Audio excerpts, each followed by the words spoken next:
Hi there, folks. This is Jay Frost speaking to you live from Yokohama, Japan.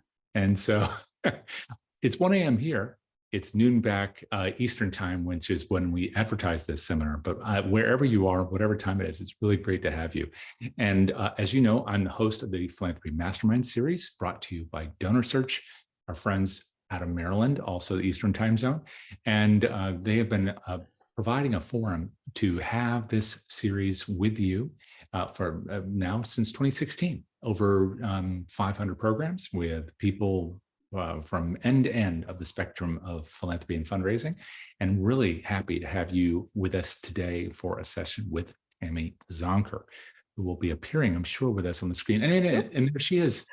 She was, she came, she left, she came back again. So Tammy, so nice to have you here. Thank you so much for hanging out with us today. I'm delighted, Jay. I've been a big fan and follower of this mastermind series for quite some time. So it's really an honor to talk with you. That's very kind of you to say.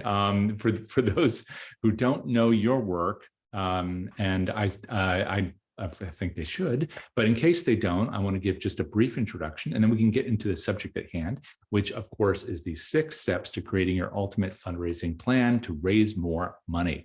I know that's why people are here.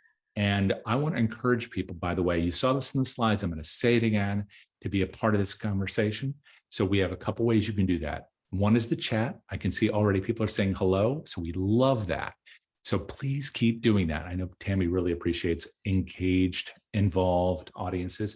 So don't just sit in the back, raise your hand, be a part of this conversation. Use the chat throughout, mainly as a sandbox for yourselves, but we also have Q&A.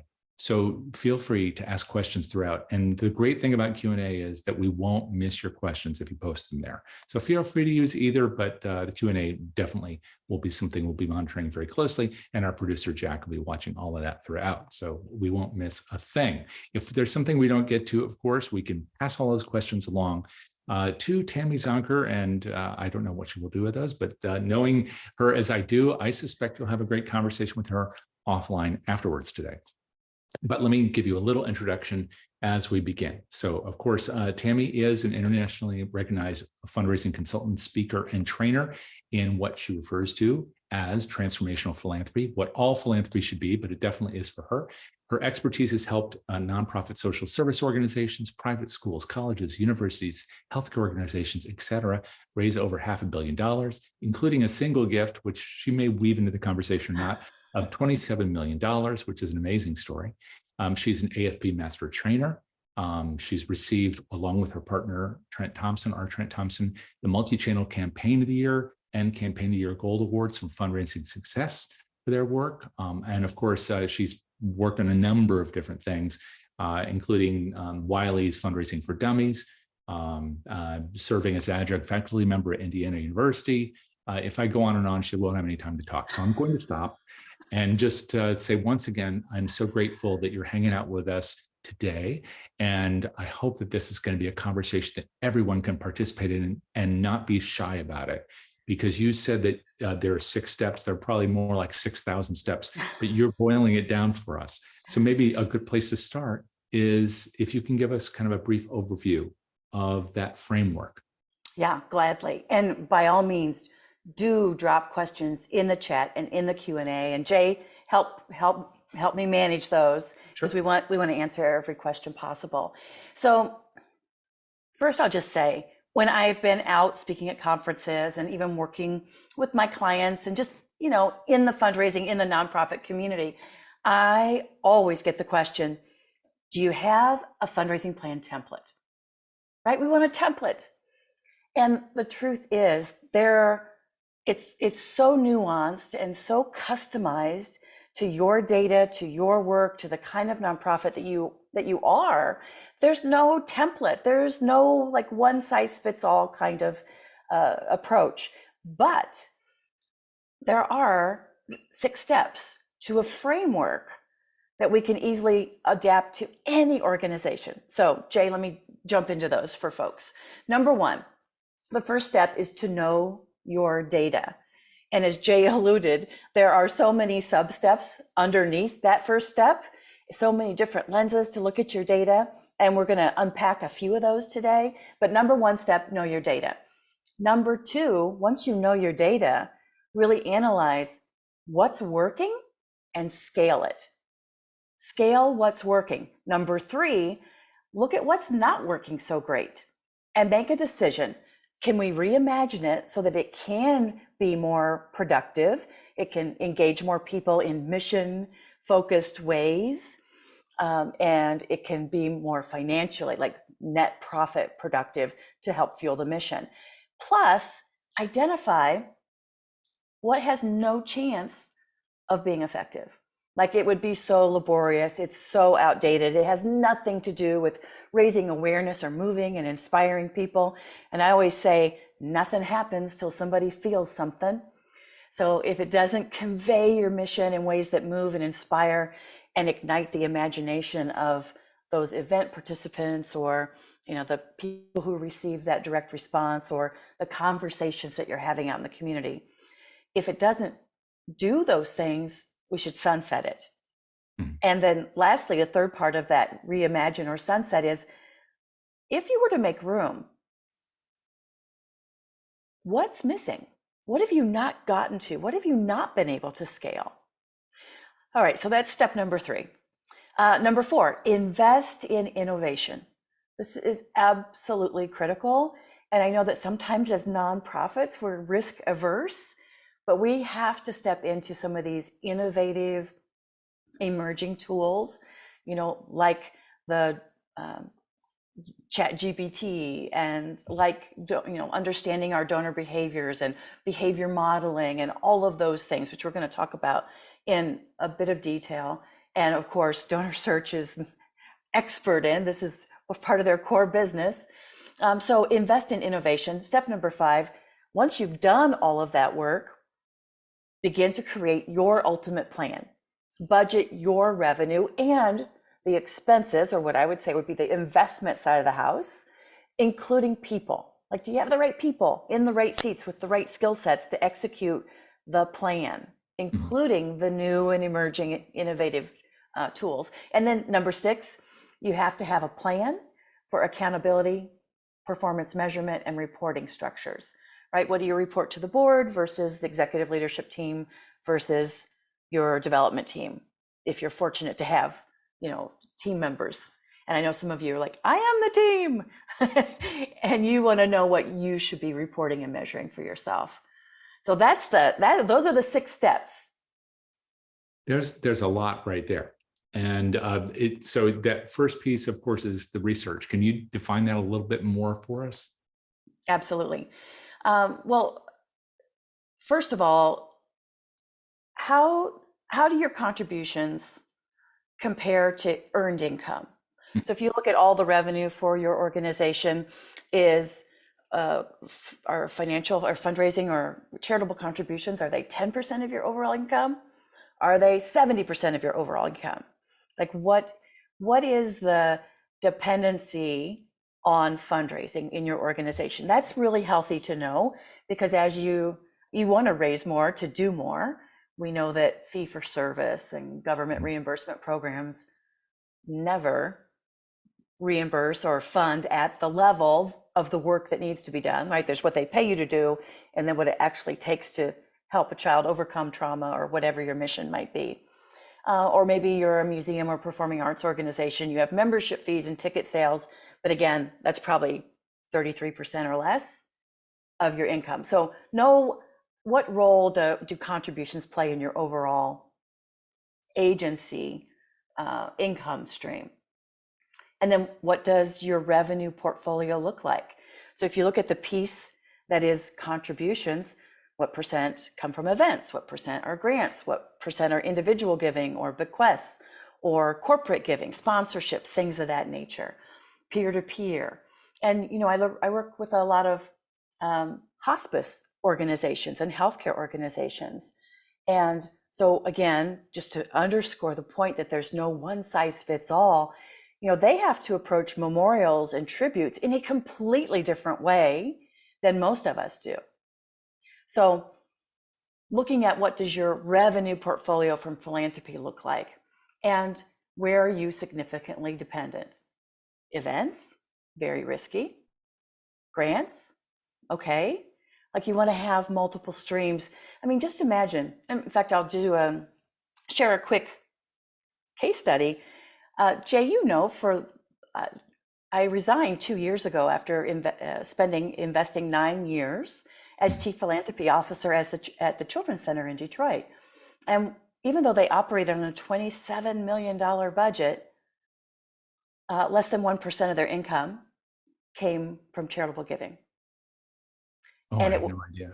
Wow. it was all government funding. Yeah. Not even grants. It was event-based fundraising.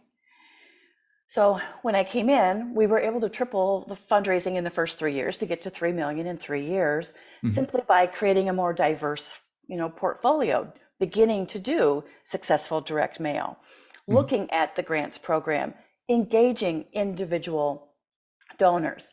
Now, if we had not done that and they hadn't made the investment in that, imagine what COVID would have done to them.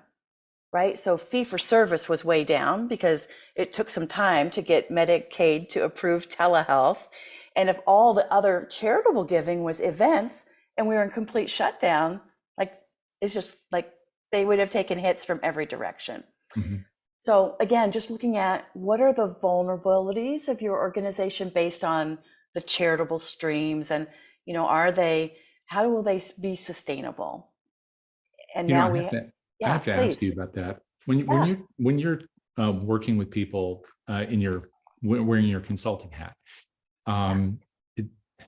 do you find that organizations have not done the math? They've not measured those metrics. And I have to ask you why.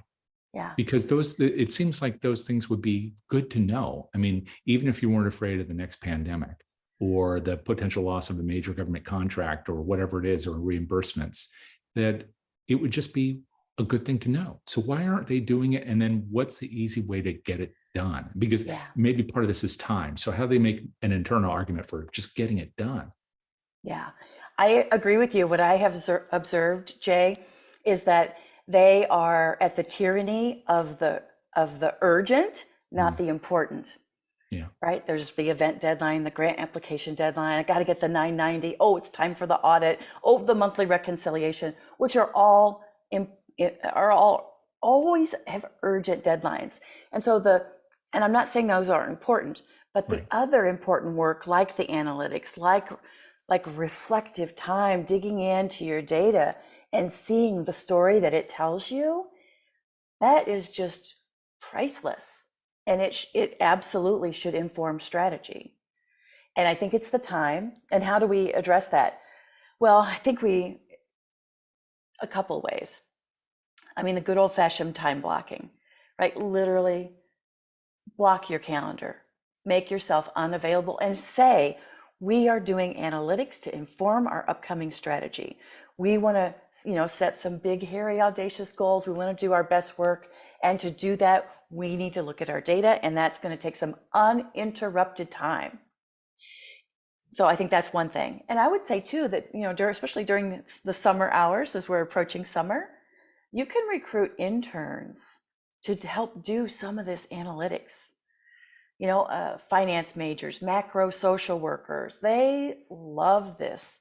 So just kind of, recruit some people, who highly educated, great at analytics, great at research, and bring them in on a short-term basis to help you move the needle forward. Of course, you're going to inspect their work, but they can do a lot of the heavy lifting that we as fundraising staff members absolutely do not have time for. Well, it also means that I guess you'd have to have the data in order to measure that data. So do you run into situations where people just have not been putting it in the system? Sometimes people have been putting it in the system, multiple people in different ways. And so even if the data's in there, it's not in there consistently, so they can't pull and draw from it. They don't trust the data.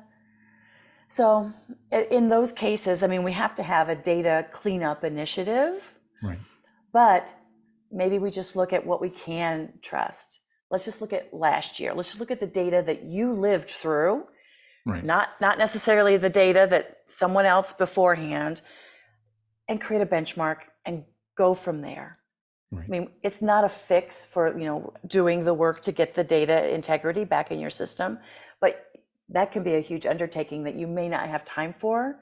You need to get this plan in order. A lot of us are looking at, fiscal years that start in July, or maybe they're going to, come up in October. And so we need to do the work now. Yeah. I So mean, there's reality. that's that's the yeah, actually it's looking at reality. So if once you've looked at reality, whatever that reality looks like, don't be afraid.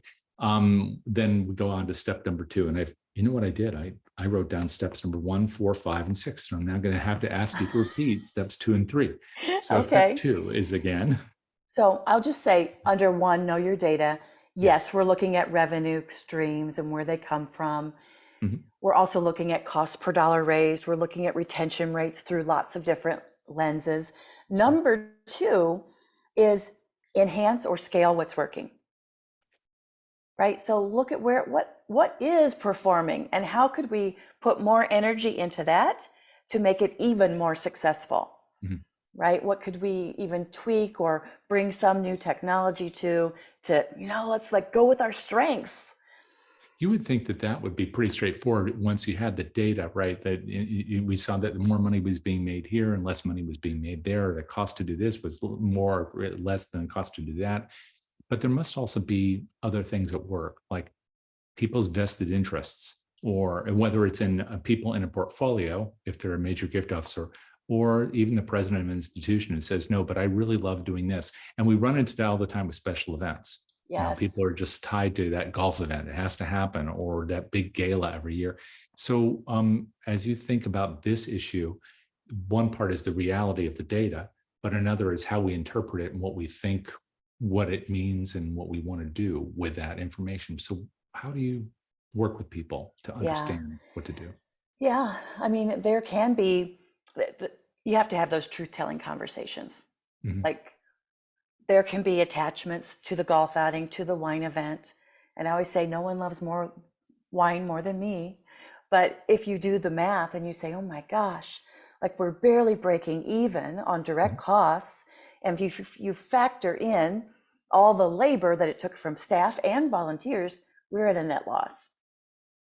And do people really leave the wine event understanding childhood trauma, understanding, the next emerging artists from our indigenous community? Is it a mission focused event? Does it make donors feel closer and feel like they understand our work more deeply? They feel acknowledged and they understand how their gifts are making a difference. If it doesn't do any of that, then we need to make a case. And I've done this. I've done it with clients and I've done it personally. And basically you say, here's the math. Here's the direct costs. Here's the gross profit, the net profit. Here's the unallocated time that it takes to do this. And we don't see ways that it moves the mission forward. And sometimes board members or others who might have an attachment say, I had no idea. Well, we simply can't do this anymore. That's like scenario A. But scenario B is, oh, it's a fundraiser, right? It's a fundraiser. All Mhm. right. So what friends have we raised from it? What has happened? What have been some of the non-monetary outcomes that justify it? And if we can't identify those, or maybe they're minimal, how could we, if we really have to keep this event, how could we amp the mission piece? How could we amp the supporter experience in a way that does bring them closer to the mission? Is that possible? And then maybe you kind of have to phase it out. It's oftentimes we can't make that hard cut, even though we say, and this is an important component of that case, if we took the time and resource we dedicate to this and redirected it to, let's just say, a major gift program, we project based on our average gift value or median gift value from our major gifts program, that amount of time would produce X amount of dollars. And then suddenly it becomes a solid business case. And I think most of our board members, even though they love golf or wine or whatever that event may be, they are logical people, and many of them are entrepreneurs or business people. Even if they are a stay-at-home parent, they get what it takes to manage a home budget, and this is a math equation just like that. Yeah, I guess then at that point, it's just helping people to see, again, the reality of it and de-emotionalize some of this, which must be hard. Yeah, for sure. I mean, think about it. They go to the event and they see 500 people and everyone's smiling and it just feels like a huge success. Mhm. But it's up to us to pull back the curtain and show, like, was it a success behind the curtain? And when you said that about it's up to us to show, sometimes people work with outside consultants, and that's fine. Both of us do some consulting from time to time. But sometimes it's also people within the organization. Does that, is there any particular party that can be the most effective advocate from within, whether it's a volunteer, a board member, staff member? I mean, what, or is it so unique to the organization that it's hard to generalize? I have found that if I'm going to find an advocate, an ally, both on staff or on the board level, it's of course your development committee, but it's kind of like, yeah, like you've already drank the Kool-Aid, like you're singing from the same hymnal as the development staff, so they kind of discount. It's the CFO, it's the finance committee. If you can socialize some of this and get their input, like, I really like your advice on this. I'm looking at the dollars and cents.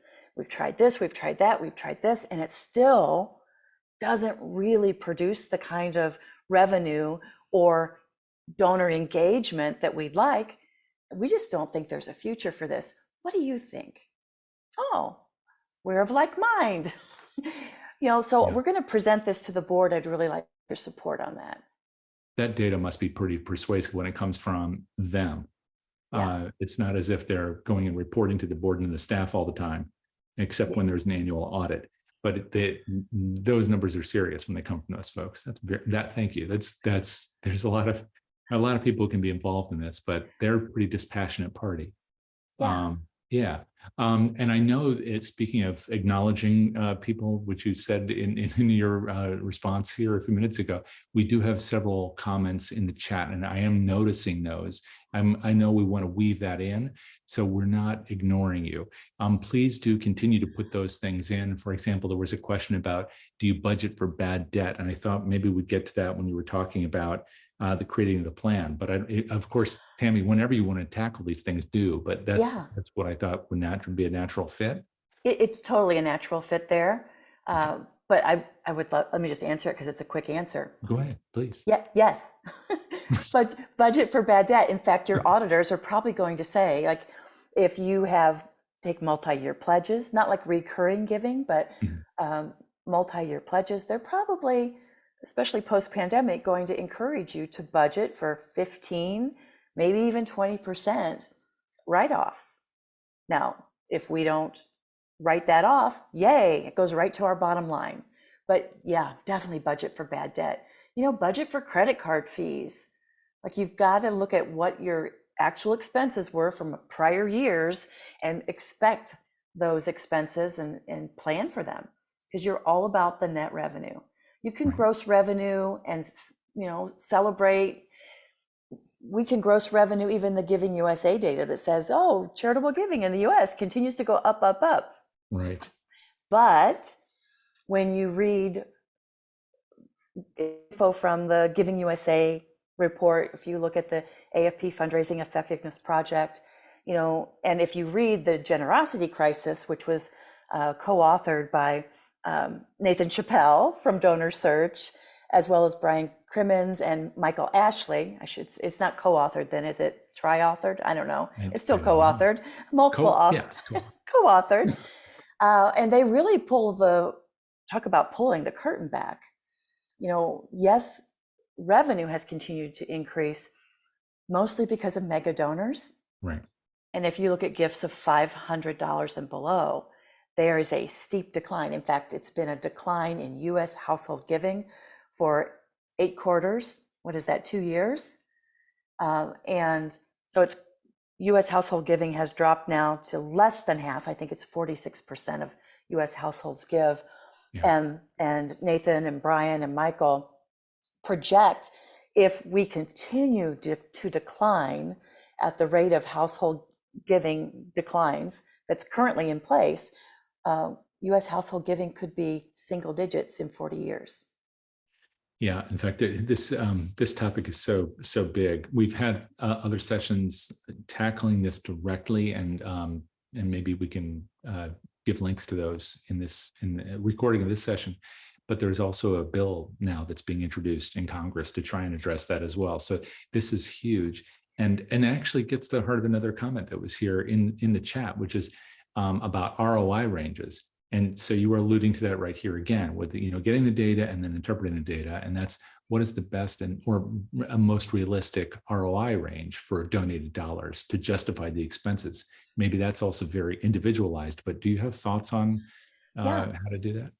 Well, I have found that there are some definitely well-documented best practices, right? So best practices, you should plan on spending about 50 cents to raise a dollar with events. You should spend somewhere between 25 cents to 50 cents to raise a dollar in direct response. And that the range of 25 to 50 cents depends on how many of your donors are current donors you're renewing, how many of them have been just recently lapsed that you're trying to get back on track, acquisition through direct response. They say you should budget to spend $1 to $1.25 for every dollar you raise in acquisition. Like, that's buying a list kind of stuff. And so obviously it's not a break even in year one, and sometimes not even in year two. And that's why I find step number 4, invest in innovation, so exciting, because when we're no longer like buying a list, like show me everyone that has a net worth of this, that lives in this zip code, who has given to causes like ours at this level and above, like, and has assets of X or plus. Like, give me those names and addresses.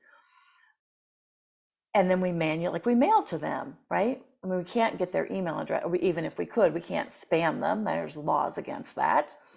But the beauty is that when we invest in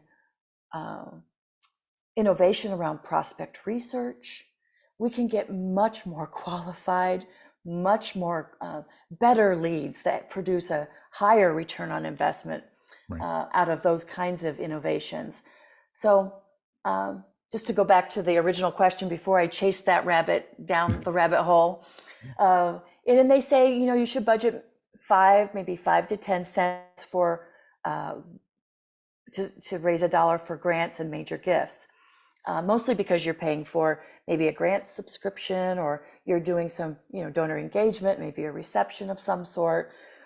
So that's why you want that balanced portfolio. If you're completely event heavy, like, that's the highest cost per dollar raised fundraising channel there is, other than acquisition, right? Old school acquisition.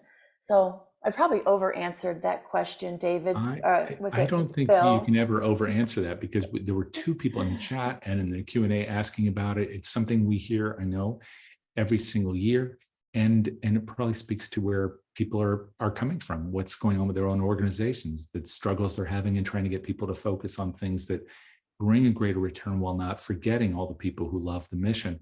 So it's all understandable. And we're hearing from some people now about the 50 cents to raise a dollar in events and so forth.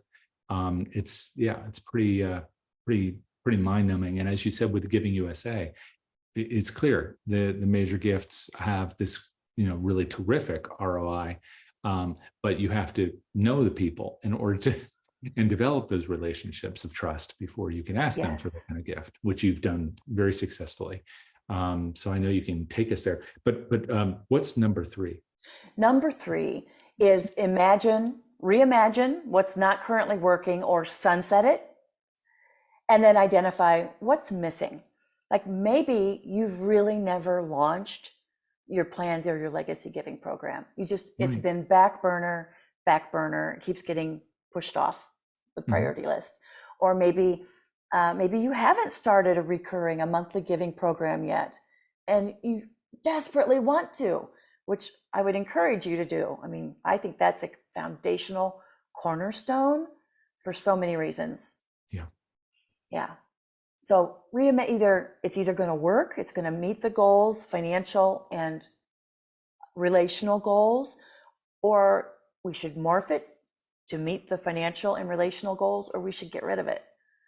Are you finding some things as you talk to organizations where they're reimagining things, and some of those things are really particularly new or creative? Because some things we do because they work, and so every organization needs to do them. But we've just lived through this collective kind of crazy time. We're still living through it. What are some of the ways that people have been particularly imaginative? Yeah. Well, I think that just because the pandemic is over doesn't mean that we should throw out the whole hybrid event.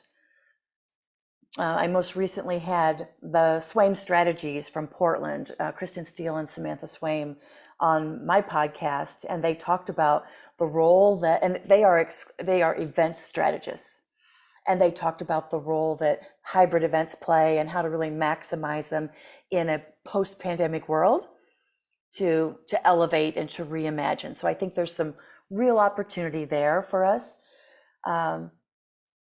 But you have to be so intentional, and you have to create that event with two different lenses, right? It's not like, oh, we're going to have our event and we'll let people view it. No, it has to be two specific event journeys for those participants. So I think that's one. And honestly, I feel like even though monthly giving is not new, and it's also hasn't been going on forever and ever, I feel like there's a room for a breakthrough in our monthly giving programs. And where I'm coming from in that, I've just been doing a lot of research and reading about community building and what it means to be a part of a community, and also what it means, the psychological elements that have to be present to experience belonging. And when we think about donor engagement, we usually think about how can I connect with that donor to me, the development officer or the director of development or my CEO. We think about creating community as a relationship between us. And we know that the average tenure of a development professional at any organization is 18 to 24 months. So if we're attaching them to us as a primary and in many cases exclusive relationship, when I leave, the donor doesn't feel that sense of belonging, doesn't feel that sense of community any longer. And so I feel like the next breakthrough is for them to feel sense of community with the other members, the other monthly donors, the other reoccurring donors, so that is almost fundraiser proof. They are connected to each other. That radical connection that Brian and Nathan talk about, that connection is them together helping move the needle in this area where they are all so passionate. They have shared values. And I think that is the next breakthrough in community-based giving, whether it's monthly giving or affinity groups. I'm super excited about that. Yeah, and this whole idea about community-based fundraising, community-centered fundraising, and this discussion about how that might be in opposition to donor-centered fundraising, the way you just described that, I know that not everybody, for example, can give $5 a month, but it's definitely true that only a certain number of people can give $500 a year. But we want to welcome all, and monthly giving or some kind of cyclical giving is one way to welcome a broader community, engage with people and meet them where they are and where their financial resources are, without neglecting to invite them to participate and sit at the table. And so there was a comment there have been a whole bunch of great comments, so please keep them coming, about how it's difficult sometimes to have those monthly giving programs. I just want to make a comment on that, if I may, which is that I'm sure this is true. And Tammy, you'll probably give us some good advice on how to make sure that those programs are working. But there are some. But I've consistently reached out to organizations, not just wearing a professional hat, but just as a donor, and said, "How do I give monthly?" I've had this conversation multiple times with organizations I support, where it's either difficult to find a way to do it, or they don't have that capacity at all.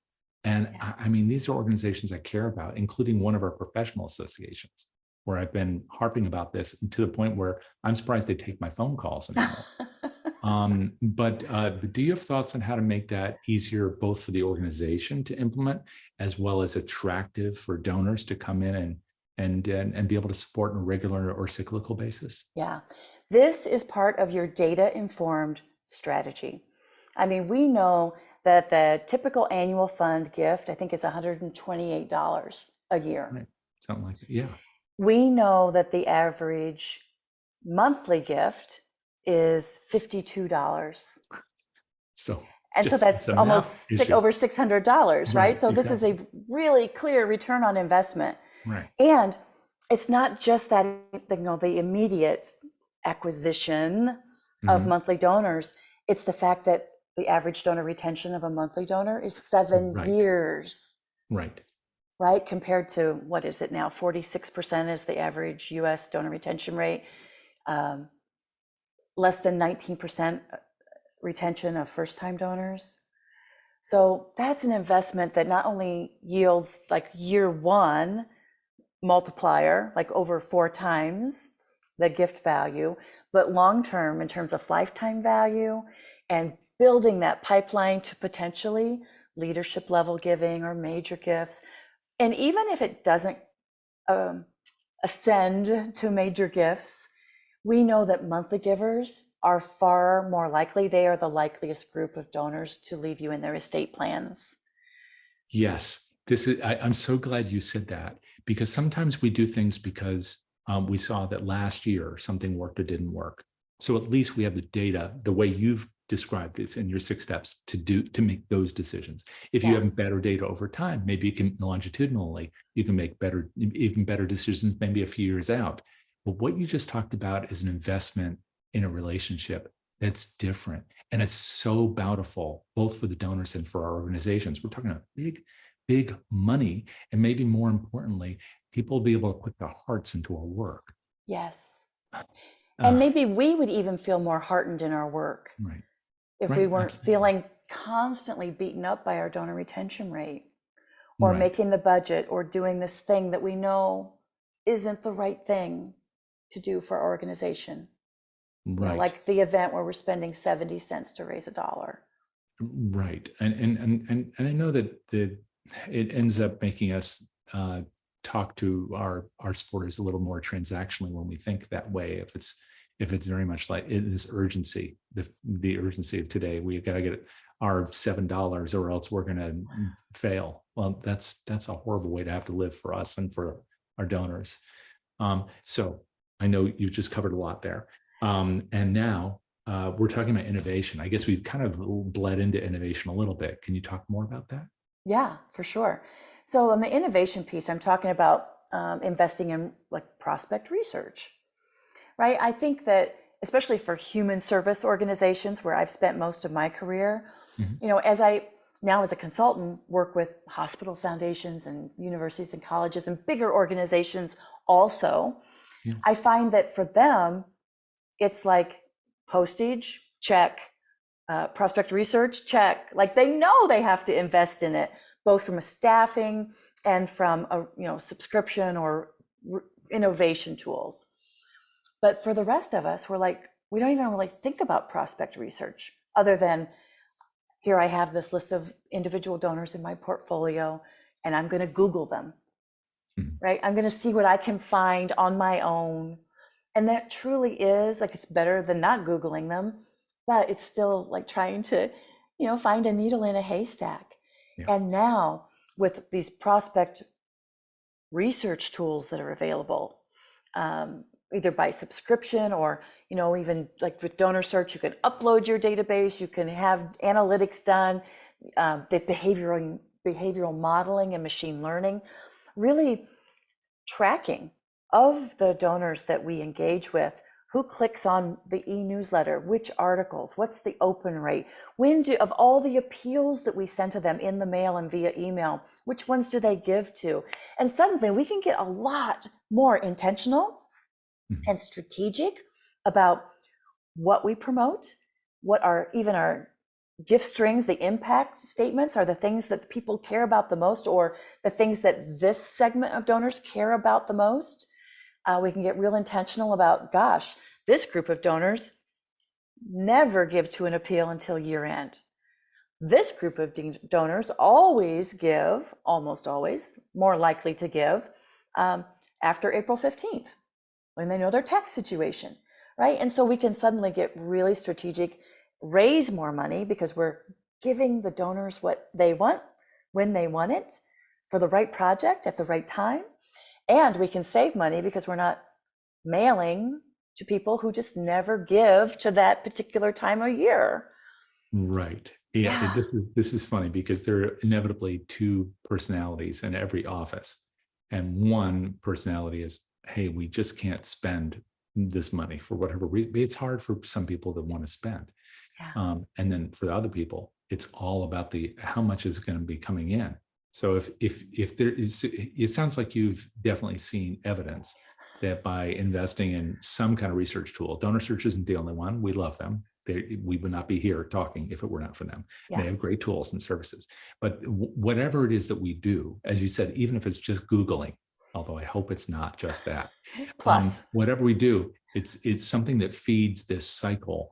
You've seen it actually bear fruit. You've seen more money come in at lower expense by doing more research, by making that investment. Yes, absolutely. And not only more money coming in, but the donors feel better. Right. And one client I was working with in Alaska, a domestic violence shelter in Alaska, they saw in 1 year a 13% increase in donor retention, because the donors felt like, for a number of reasons, like we were doing multiple things. But one of the things we heard was, I'm so glad you're not wasting money on all those mailings. Oh, yeah, it's true. Yeah. Like they were getting multiple mailings and now they just get the one that they typically give to. And they're invited for other opportunities. And it may not be just one, but your point is that it's individualized, right? Exactly. It's individualized based on their behaviors. Right. And then, of course, lots more gratitude, board members calling and thanking and all the things. So it's never just one thing, but it's the combination of things. And that's an important thing when we look at really creating your ultimate annual fundraising plan. You don't want these things siloed: events, direct mail, recurring giving, major gifts, planned gifts, right? You want to pull the string through those things and make certain that the donor has a consistent experience. Like there's congruence, because many of them will walk through many of these fundraising channels, and we don't want it to feel like a completely different organization, like the messaging is completely different. I'm confused now, right? So the congruence to ensure that the donor has an amazing experience that's truly mission focused and they feel that sense of belonging. Yeah, that's how we do it. We've seen a couple comments in here, both in the chat and in the Q&A, that are kind of interesting. They're different, but I think that we can tie them together. And one is about how, asking for specific examples of prospect research tools you've seen work best. And it's not to ask you for an endorsement, although you can do that if you wish. You can say whatever you want. But here they're also saying that they have a team, but less than 2% flow into an acquisition. I'm not sure I understand exactly what's being said there, but I think this has to do in part with tools that work perhaps with teams of different sizes, and to be able to make this effective in your use of prospect research.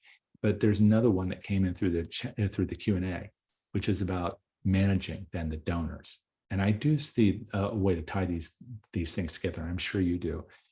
Which is in their case, they say we cover 34 counties and it's hard to focus on all the donors. That seems to be an argument for doing this kind of work.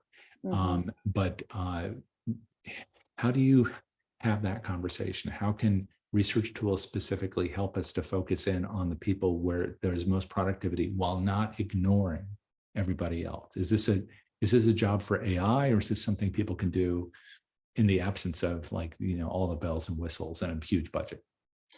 Yeah, I feel like it's always an and strategy, right? Like the AI tools, the research tools are great, and they will be an accelerator. Mhm. You still have to analyze it. You still have to see, like, what is the culture of our organization? What do our donors, like, how do we typically engage our donors? And how can I use these insights from artificial intelligence or prospect research, and again, the modeling. And obviously I'm a fan of DonorSearch. I also like iWave, and I've read some case studies from Arjuna. So there are lots of tools. You want to do your due diligence, but they don't replace, like, they inform our thinking and our strategies. They don't replace us, like, making the decision and deciding where to invest resources, right? So the whole, like, 13 counties, we cover 34 counties. It's so hard to focus on all the donors. It is a lot. So, I typically, and Laya Van Sickle, I'm not sure, are you, like, if you're a one-person shop, or if you've got some gift officers that cover geographies, but I'll just speak generally. I think that if you've got a dedicated gift officer, someone who doesn't have accountability for much of anything else, they're really focused on individual donor development through a portfolio, through a relationship, one-to-one relationship building model. I would say you can handle maybe up to 100 donors that actually want to have a relationship with you. So they call you back, they agree to meet on occasion. They want engagement, about 100. Now, if they are spread across a wide geography, obviously, and you don't have multiple, if you've got multiple gift officers that can kind of take, I don't know, figure out where where you're most densely concentrated with supporters, and maybe carve off 3 regions, that would be ideal. Identify the top 100 donors in each of those regions and do the one-to-one. And it's not that you ignore the others. The others can get put into some kind of an automated workflow, right? Where they're getting communication, they're asked to participate in surveys, maybe even town halls, or, gosh, I look at, like, Charity Water. I'm a member of Charity Water's Spring, their monthly giving program, and about 9 other monthly giving programs, because I want to study them. Like, these are amazing organizations that really do incredible work, and they do fundraising exceptionally well. And so about every 6 months, they'll have they'll invite all the Spring members to a live webinar. They show a little video, life with stories, and then they give, like, kind of an impact report, and they talk about what's next. It's like a town hall for that community. So you could totally do that. Plus the automated workflows, those communications, not just pushing information out, which is important, but also, again, surveys, getting input, and then applying what you learn from that input. So hopefully that helps. She said, even with a team of 7. Okay. Yeah. So figure out, again, it goes back to accountability. Who owns what? I'm a big Jim Collins fan, Good to Great. So where's this bus going? Strategy. What resources do we need? Like, who needs to be on the bus with what skill sets to get us where we're going? And what are the empty seats on the bus that we need to fill? What are seats on the bus? Like, the little troublemakers in the back jumping up and down, throwing spitballs. Like, those, if I think of them, they're awfully fun. But think about those, like, I don't know, like your golf outing that, you break even. Like, maybe we should let them get off at the next stop. I hope there's nobody holding a lot of golf items watching this. I feel exactly the same way. Yeah. But hey, if your golf outing makes 50 cents or more per dollar raised, and people walk away with a mission infused in them, do it. Absolutely. Yeah. Now, I realize we're up wow, we've got only about 10 minutes Oh left. my But there goodness. are the two big, most salient points here, which is you've taken us up to the point where it's creating the plan and then reporting out on it. Can you talk about that a little bit? Yeah. So we covered invest in innovation as step 4. Step number 5 is create your plan, budget, revenue, and resources. And this kind of is the seat on the bus. So Right. which channels are we using? Mhm. And why are we using them? And how are we going to use them? How much top line revenue do we expect to raise in that channel based on our donor data, right? So if our current donor retention rate is X and we want to increase it by 10%, 5%, and based on our median gift value, and I like so based on our median gift value, what do we project the increase to be? As an example, if we want to increase the gift value, so not just retain donors, but increase their giving, like 20% of them, we want to increase their giving by 15%. What's that revenue projection? And then what are the expenses that are going to make that happen? Whether it's additional tools, and then the things that you're already budgeting for, like postage and paper and your iStock subscription or whatever it is you do. And then also, so you're looking at gross revenue, how, why, upgrades, retention, what you're going to be doing that's new, and what you would expect from top line revenue from that. And then the expense side, like what, and channel by channel by channel. So you can again see, are we meeting best practice for cost per dollar raise? Are we exceeding it? Like, how are we doing? And even if we're under in this area, but we're over in that area, what's our plan over time to upgrade that lower performing area? Yeah. Okay. Yeah. And then also not just the tools and the M&G overhead and all of that stuff that we get burdened with, but staffing. If you're going to add positions or you want to budget for professional development. Someone asked earlier, why do I think that the average tenure Right. of a It's fundraising 18 to professional, 24 months. yeah. Right. And the surveys say, the data says, we don't feel appreciated. Now in this post-pandemic world where there is a shortage of fundraisers, we're doing the jobs of multiple people. We feel like we're just burning ourselves out. And some people really feel like we're not appreciated or respected. And those are 2 words that came out in the survey. And so I feel like victim, like there's this whole victim culprit conversation. Like some things, like it's just not fair. It's just so hard. And some of it is, we have more power than we think. If we take a case to our CEO and our CFO and we say, hey, I want to invest in this, this, and this, and here's why. Here's the increased revenue I'm projecting in year 1 and in year 2 and in year 3. And if we make these investments, like this is where we're going. And I will tell you, I've never made a case that didn't get funded eventually when I went in with a plan, a data-informed plan. And I didn't use words like I feel, right? Feeling is great for storytelling, but when it comes to this kind of plan, the data says, I believe, like that's the language, that's the place we come from. And you'll be amazed. Like, honestly, executive leadership just wants this to work. They just want it to work. Right. And they just need the evidence that it will and the plan that you're going to execute. Yes. So, and then that brings us, I guess, to reporting, right? So you just touched on that at the very beginning. Why is reporting important? What kind of reporting is important? And who are you reporting to? Yeah. And is this so you can get that whole cycle moving again? Or talk about this. Yeah. I mean, the first thing is really accountability. So you have these great plans. Who's the owner of each of those plans? Who's the champion for that? Not that they're going to do all the work themselves, but they are the ones who are not going to let that goal, that strategy, that line item, that revenue number get dust on it. They own it like a promise. And here's the team that's going to help them. Here are the resources. So clear accountability, clarity, and then performance measurement. Like, what does success look like?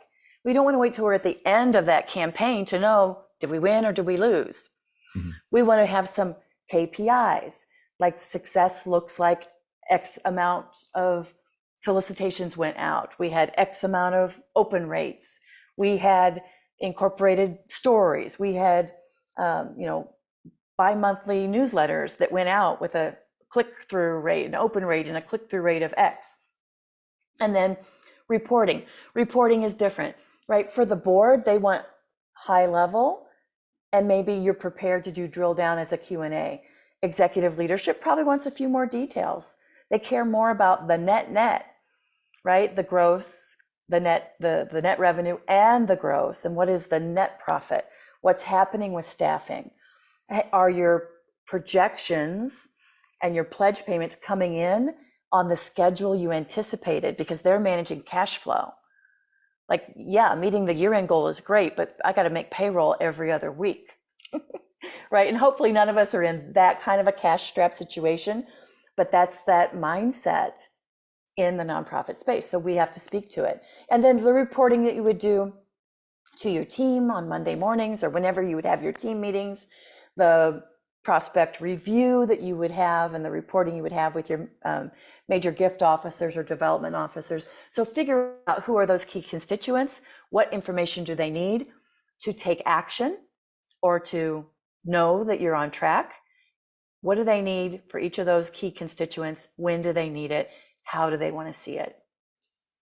You've unpacked a lot in a short amount of time, but I know you're only whetting our appetites. So for those who want to learn more from you, as well as just, hear the other stuff that you're doing as with the podcast, can you just give a few shout outs to a few of those things? So just where can people find you on the web? Where can people hear your podcast? And you do have some kind of program coming up, I believe, as well. I do. Thanks, Jay. So for sure, if listeners want to take a deeper dive into my 6-step framework for creating the ultimate annual fundraising plan, I'm doing another free 1-hour training on June 22nd at 1:00 Eastern. And Jay, I'll send you the link to sign up for that, and we can drop it in the show notes. Sure. If that works. Okay, awesome.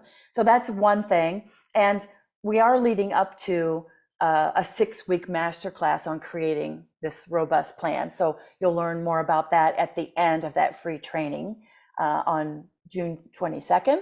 I also have the Intentional Fundraiser podcast that you can find on any Apple Podcast or any of the places that you consume your podcasts. And then I have a Fundraising Transformer community.